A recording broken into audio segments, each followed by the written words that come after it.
teman petik kecapi. Cakep. Temannya malah petik melati. Cakep. Paling enak ngopi di sini sambil dengerin materi KPI. Yeay.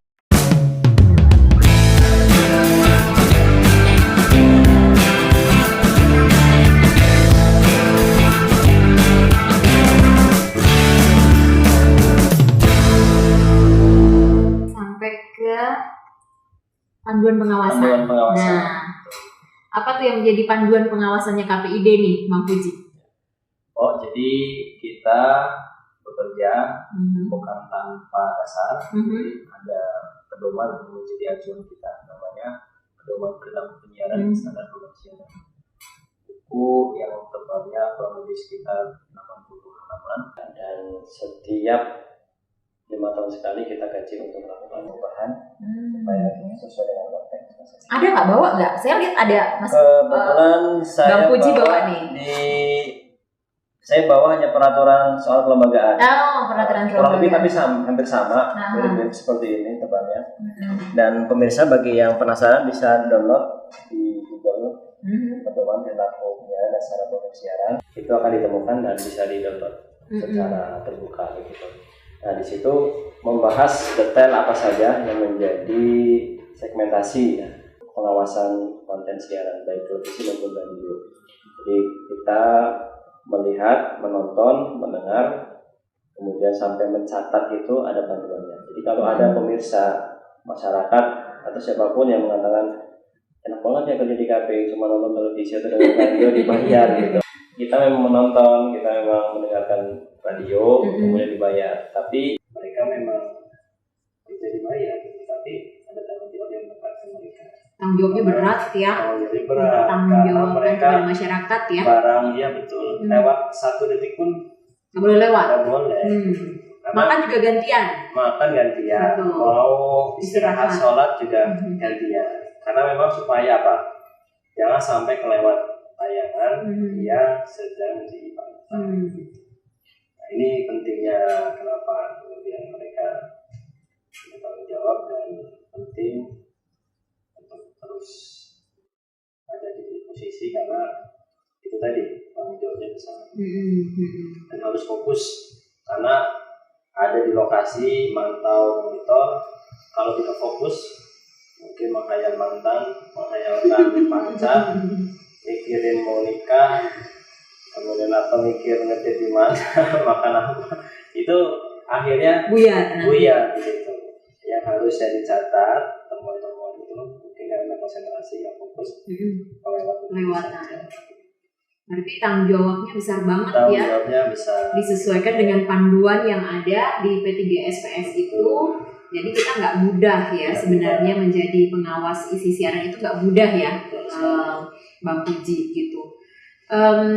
Kalau tidak mudah begitu ya, kalau tidak mudah kan berarti akan menjadi yang sangat sulit nih buat kita gitu mempertanggungjawabkannya. Nah, konten-kontennya tuh bagaimana memilah dan memilihnya gitu. Konten-konten itu gitu kan berarti kan harus selain kita yang mengawasi, berarti kan harus ada juga nih bekal kepada pemirsa kita yang bisa memahami gitu. Karena kalau tadi pemantau kita lewat sedikit aja berarti ada yang lewat gitu ya. Nah, itu kan sangat tidak mudah buat kita gitu. Berarti harus ada partisipasi masyarakat dong di situ gitu. Nah, bagaimana tuh? Jadi betul sekali yang tadi mau bilang, harus ada partisipasi masyarakat. Nah, dalam hal ini kita berarti perluas spektrum pengawasan. Kalau KPI batu ujung tombak, masyarakat juga bisa ikut andil di sana. Karena bisa jadi kita luput atau lupa atau kelewat begitu ya. Suatu tayangan hanya misalkan satu detik, tapi kalau semua muncul kembali kita kelewat. Nah, masyarakat ini yang bisa ikut berpartisipasi. Mekanisme pengaduan ya. Makanya kita punya program juga untuk masyarakat, namanya edukasi penonton cerdas, literasi masyarakat, ada program sekolah edukasi dan seterusnya yang sifatnya memang mengedukasi masyarakat supaya paham untuk memilih tayangan yang tepat, yang berkualitas, yang sehat, dan punya value. Kalau sekiranya tontonan hanya HHI terus banyak candaan tidak berkualitas, banyak unsur tidak baiknya ya mungkin selain juga mungkin masyarakat bisa mengadukan, juga mungkin bisa juga ikut tadi mencatat mana-mana yang jadi kasih pelanggaran. Jadi itu pentingnya juga ya, kita mengadakan namanya edukasi, literasi kepada masyarakat untuk supaya mereka paham terkait dengan tayangan yang selalu mereka tonton. Iya, penguatan kapasitas masyarakat itu juga penting ya untuk bisa memilih tayangan dan tahu indikasi pelanggaran atau tidak gitu ya. Karena tadi sesuai panduan, tadi Bang Puji udah bilang kalau panduan P3SPS-nya bisa di-download gitu di website MIKPI, silahkan di-download, itu juga bisa dipelajari sendiri. Bisa atau ikut tadi ada edukasi, ada literasi, ada sekolah P3SPS, itu bisa diikuti masyarakat umum yang ingin mengetahui bagaimana sih sebenarnya aspek apa saja yang bisa diawasi, kemudian kriteria pengawasan seperti apa. Jadi ketika melaporkan juga sudah tepat sasaran, kira-kira begitu ya. Karena banyak memang kita mendapatkan laporan seperti yang saya tadi sampaikan, laporannya kadang-kadang hanya mungkin bagian-bagian dari scene atau bagian-bagian dari tayangan saja, tapi secara keseluruhan itu tidak tergambar gitu. Nah, pentingnya dari sahabat-sahabat penyiaran semua yang ada di DKI Jakarta ini untuk mengetahui panduan pengawasan kita, dan itu terbuka untuk umum dan boleh diakses oleh siapa saja gitu untuk mengetahui, sehingga nanti yang tidak boleh, yang boleh gitu ya, itu sahabat penyiaran sudah sangat paham bahkan gitu, karena memang pengawasan langsung kita ini kita lakukan secara langsung di kantor 24 jam gitu, 3 shift. Tapi yang paling penting adalah partisipasi masyarakat tadi, ya kan gitu, partisipasi masyarakatnya untuk melakukan pengawasan bersama-sama gitu ya.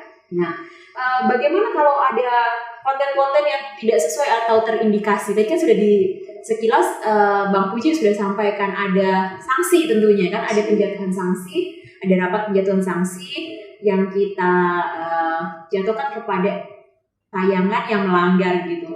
Nah, sanksinya apa aja gitu? Baik, kalau kita kebetulan menerapkan pertama asas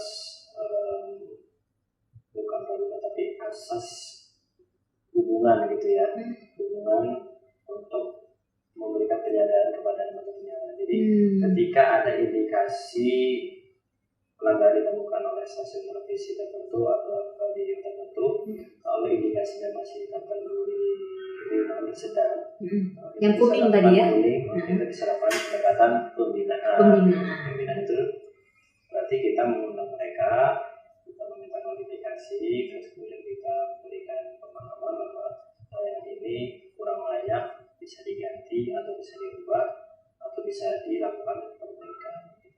Karena sifatnya memang masih sedang, tidak langsung kita adjustment kalau ini melanggar dan harus diberikan sanksi. Tapi kalau yang sudah masuk pada pelanggaran berat, kita berikan sanksi berupa pertama peringatan terlebih dahulu. Meskipun di P3SPS kita hanya mengenal sanksi teguran tertulis, terus terus kedua, kemudian sanksi administrasi atau penghentian sementara. Tapi karena kita juga tidak ingin kaku gitu ya dengan peraturan, karena rumitnya gitu ya mengkreat sebuah tayangan atau sebuah konten itu tidak mudah, gitu. Maka kita berikan peluasan bahwa peringatan juga menjadi bagian dari sanksi. Karena diperingati saja mereka pasti akan merubah sebuah tayangan. Peringatan, kemudian nanti teguran tertulis 1, tertulis 2, kemudian penghentian sementara. Kalau sudah diperingatkan secara tertulisnya ya. Baru yang paling akhir adalah sanksi administrasi. Sanksi administrasi. Nah, sanksi administrasinya apa nih? Sanksi administrasi itu biasanya diputuskan oleh sebuah lembaga peradilan. Kita harus menguji di sana, kalau sudah putusan inkrah baru diputuskan dikenakan sanksi berupa denda tertentu. Denda.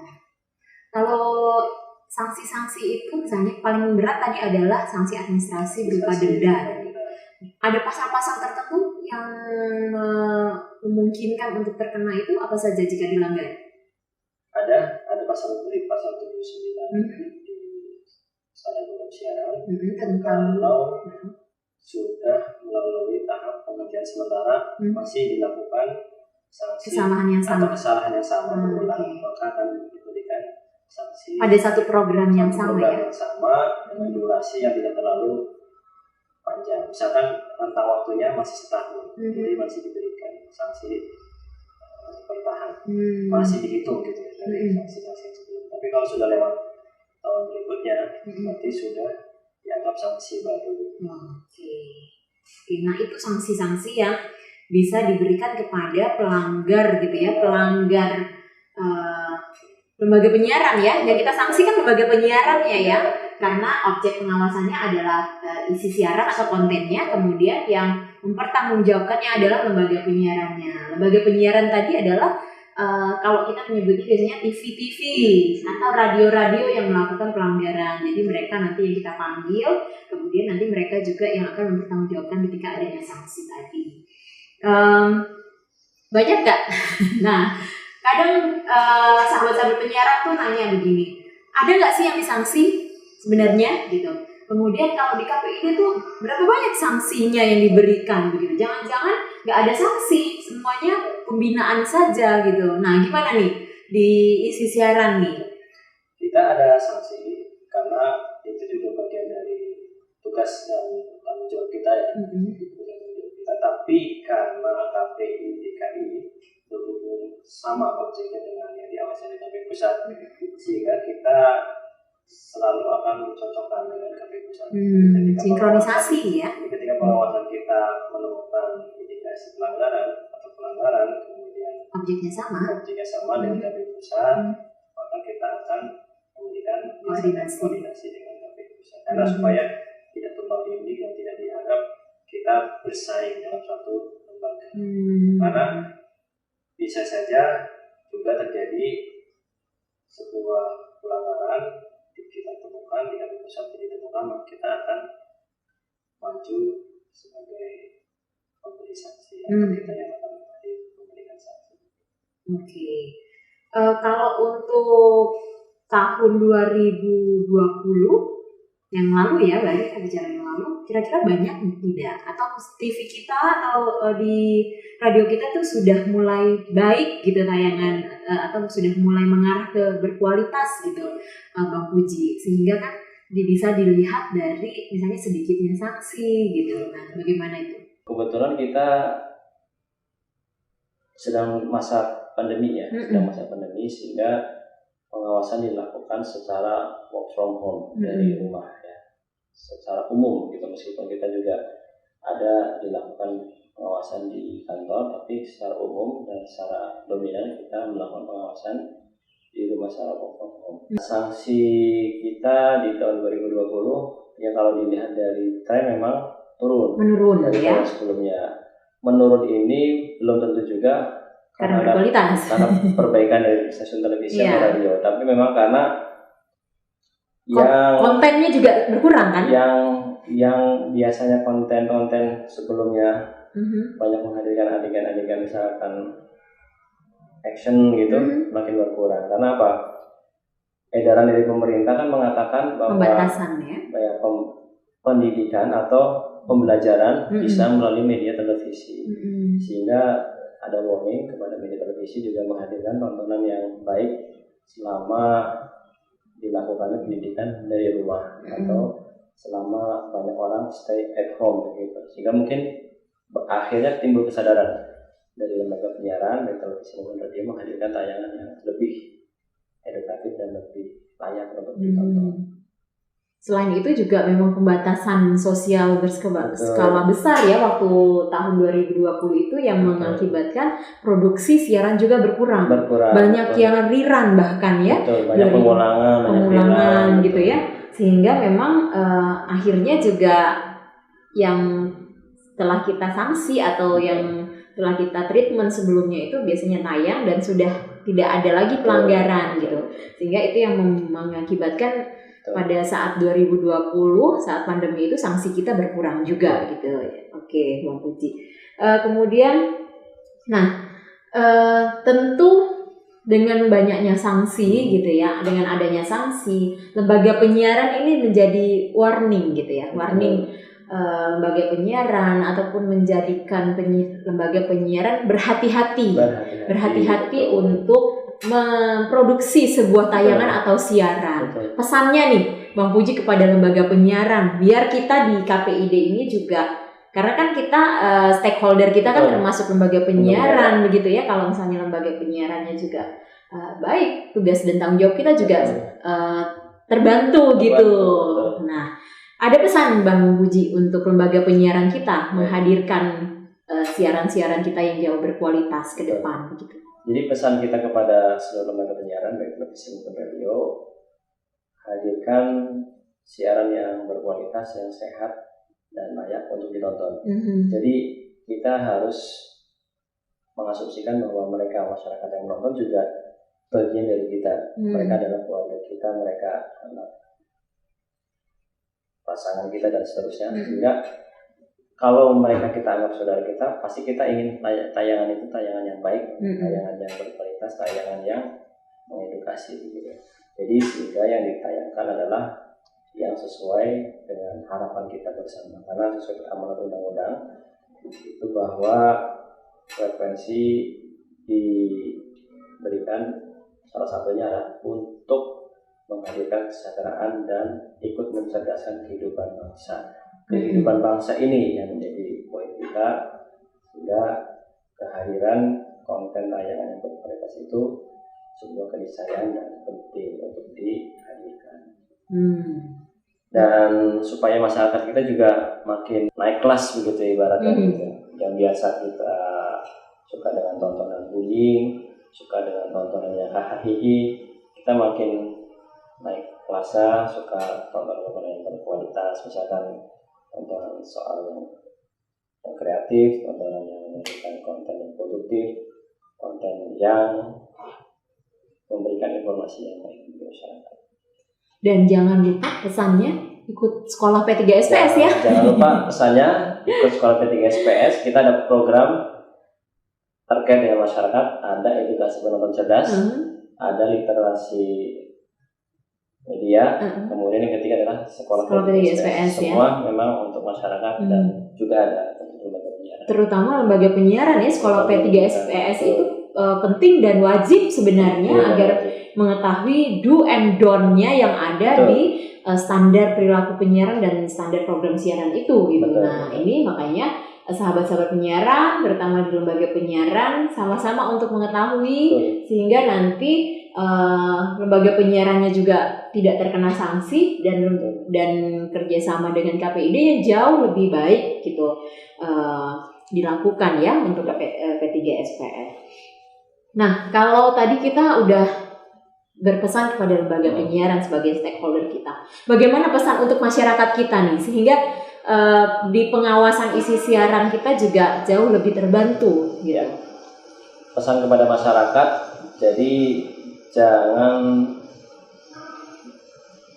pernah atau jangan banyak mengkritik sesuatu yang akhirnya mengafirmasi diri kita sendiri, kembali kepada apa yang memang sesungguhnya ada di kita. Misalkan begini, kok tontonan sinetron kita banyak yang tidak layak, atau kok banyak tontonan variety show kita tidak layak, banyak soal canda-candaan atau tontonan sinetronnya banyak percintaan gitu.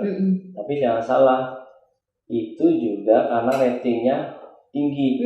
Maka lembaga penyiaran juga menghadirkan seperti itu. Yang nonton banyak. Yang nonton banyak dan ratingnya tinggi, sehingga yang diproduksi adalah itu. Coba kalau ratingnya itu rendah, pasti televisi akan menghadirkan dan akan berlomba-lomba menghadirkan tayangan yang lebih baik.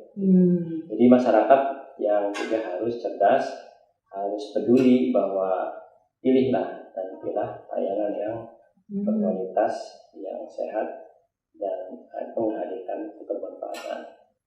Supaya tadi kita naik kelas tontonan kita, dan itu ada di masyarakat. Iya. Betul, tanggung jawabnya ada di masyarakat. tidak hanya di kita saja, di KPI ataupun KPID, apalagi kalau dibebankan kepada pengawasan, bidang pengawasan isi siaran saja, tentunya kita harus sama-sama ya, bekerja sama. Kita, KPID, lembaga penyiaran tadi yang harus bekerja sama juga menghadirkan tayangan berkualitas, dan tidak kalah penting nih adalah masyarakat. Tadi sudah disampaikan oleh Bang Puji, masyarakat untuk berpartisipasi dalam menciptakan siaran berkualitas. Jangan hanya nonton tayangan yang mengandung unsur hiburan saja gitu, tapi coba arahkan lembaga penyiaran untuk bisa menghadirkan tayangan yang berkualitas lainnya, mengandung informasi dan edukasi dengan cara memilih tontonan yang layak, gitu ya, gitu ya, sehingga siarannya yang layak nanti yang akan dihadirkan, karena supply and demand gitu ya, Bang Puji, supply and demand, kita minta, kita yang nonton, ya itu yang akan dihadirkan oleh industri. Lembaga penyiaran ini kan industri. Nah, sahabat penyiaran, Bang Puji, menarik ya. Ternyata sudah panjang yang kita bicarakan, teman-teman dan sahabat penyiaran, cangcinyak babe, sahabat penyiaran semua yang ada di seluruh DKI Jakarta sudah mengetahui nih tugas dan tanggung jawab bidang pengawasan isi siaran di KPID gitu. Nanti kita juga akan lihat ya, Bang Puji. Boleh, nanti kita akan berkunjung lihat pengawasan kita, tapi karena ini pandemi jadi sebagian masih 25% ya. Sebagian SDM kita work from home, sehingga nanti ketika kita lihat alat kita kosong, memang sedang di rumah ya, pemantauan di rumah. Karena kita memang masih sedang PPKM kan? Ya, kita masih PPKM level 3, sehingga masih 25% saja yang diperkenankan untuk masuk ke kantor, begitu ya. Tapi tetap pengawasan kita tetap dilakukan di rumah. Jangan salah, jangan dianggap nanti kita ketika WFH itu kita tidak melakukan pemantauan begitu. Nah, yang paling penting sahabat penyiaran juga bisa jadi pemantau kita, partisipatif. Betul sekali. Menjadi pemantau kita dan melaporkan jika ada indikasi indikasi pelanggaran, untuk bisa melaporkan di media sosialnya KPID DKI Jakarta yang akan ada nanti di-insert di tayangan ini gitu. Makasih nih Bang Puji. Ini kita perlu berpantun ria lagi. Iya. Supaya masyarakat Jakarta ya.